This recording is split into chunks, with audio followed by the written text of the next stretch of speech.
proper adjustments. Number 4, court cases. Not a lot of news here since the last time I put an update.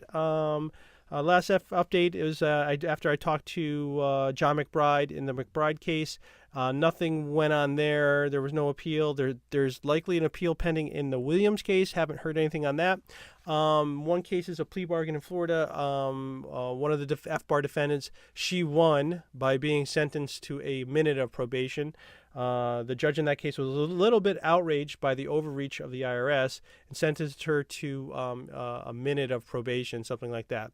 But that's after she paid FBAR penalties that was something like 2,000% of the total tax avoided. The pleas continue with heavy penalties. And again, your chances of getting criminally charged, even if you did something intentional, that's not the likely outcome. It's possible. I have to, as an attorney, I have to tell you, don't break the law.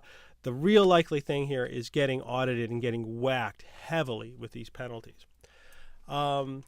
Here's another update. We talk to a lot of people call us every day, and they're telling what other tax professionals are telling them. And one of them that gave us, made us just put our hand to our head and just shake is something called a noisy disclosure that some CPA is selling. And whoever that is, the client didn't tell us your name. Whoever's doing that, please stop. Okay?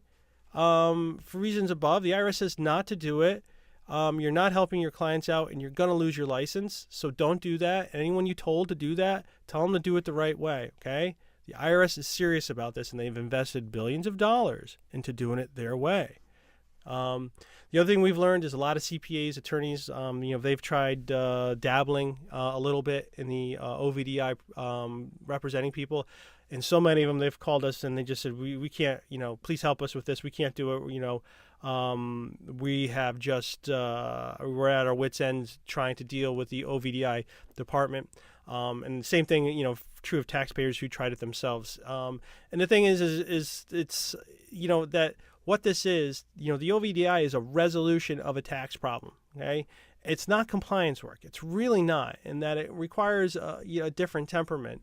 And it's something that I think, we've been able to do successfully because, we've had over years of just, handling regular tax problems that, we know how to, anticipate the issues that are going to come around and how to present things in a way that can be accepted in the quickest amount of time, and also managing, clients' expectations that this stuff does take a little bit of time, and anticipating the IRS might not communicate everything in the way that you wish they would. Other news on this one, and this is coming up, and trying to convince a few people who filed under the 2009 OVDI.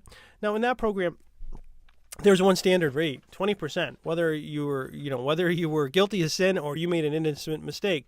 So a lot of people came and went and paid their FBAR equivalent penalty. And the thing is they could come back and they actually can enter back into the program to opt out and lower that penalty.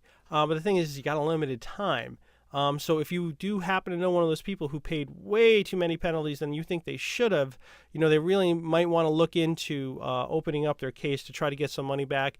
And if they have reasonable cause, the chances, of their penalty, I guess, are possible of increasing. It's just so vastly remote, and that's what we've been finding out as we've been going on. Another update, we have attorney Amy Holbrook, the head of our offshore department, and we did a webinar that's available for replay. So if you want to check that up, sign up for that. Here's a link to it. It's on our voluntary disclosure page. You will see a video and a sign up there for that, and there's a bunch of different times available. There's a lot of questions that people asked and a lot of questions we answered, so hopefully you find that helpful.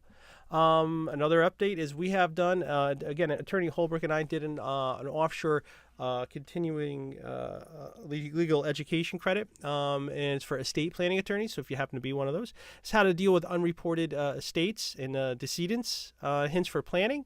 One thing is WealthCounsel membership is required, but you probably already have that if you are an estate planning attorney. Here's our conclusion. If you want to email us to schedule a teleconference, we are located in Connecticut. We do talk to people worldwide. Typically, we talk to our friends in Asia early in the morning and our friends in Europe later in the day for us. Just to give you a heads up, our June availability becomes extremely limited. Okay, it is FBAR season right now as we are speaking. So if you have an FBAR problem, honestly, you have a few years of a problem. So it probably won't be affected if we can't talk to you until July. All right, so just relax. You can fill out the form yourself. And just give us a call, and then we'll take a look at everything else.